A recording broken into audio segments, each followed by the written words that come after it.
1997, à Barcelone puis Madrid, Philippe effectue ses premiers stages après une école de commerce. 2005, il crée sa propre entreprise et s'installe définitivement en Espagne. J'ai créé il y a 4 ans aujourd'hui un journal, qui est le journal des Français en Espagne, qui s'appelle Le Courrier d'Espagne.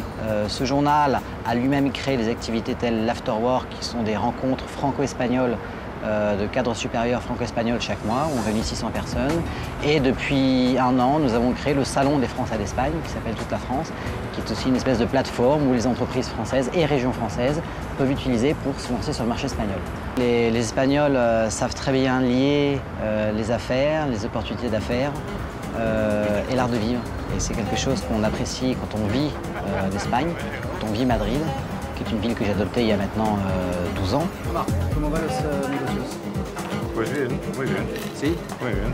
Je pense que Madrid est peut-être la ville la plus représentative d'Espagne, puisque c'est une ville où grand nombre de personnes qui viennent un petit peu partout d'Espagne s'y retrouvent ou sont venues travailler ici. Donc finalement, c'est pour moi le meilleur miroir de l'Espagne, ce qui ne veut pas dire que c'est la meilleure en tant que telle, chacun a ses critères, mais c'est la plus représentative de ce que nous, Français, on connaît comme l'Espagne. Très régulièrement, Philippe assiste aux rencontres organisées par l'ambassadeur de France pour les entrepreneurs internationaux.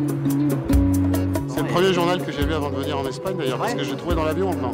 Ah. Il y a une offre culturelle impressionnante. L'Espagne a inspiré énormément de philosophes et de peintres et d'artistes.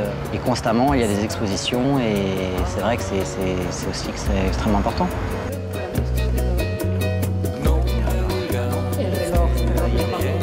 Le matin, quand je me lève, la partie de loisirs commence. J'arrive au bureau à 8-9 heures, je jouis. C'est-à-dire que c'est vraiment un plaisir de travailler.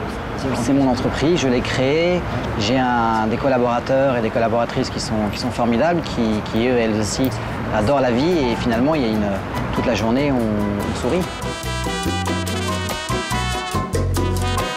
Même si la gastronomie espagnole est fantastique et beaucoup de magazines internationaux placent des Espagnols en première position, la gastronomie et le terroir français me manquent, la campagne française me manque, et puis ma famille et mes amis d'enfance.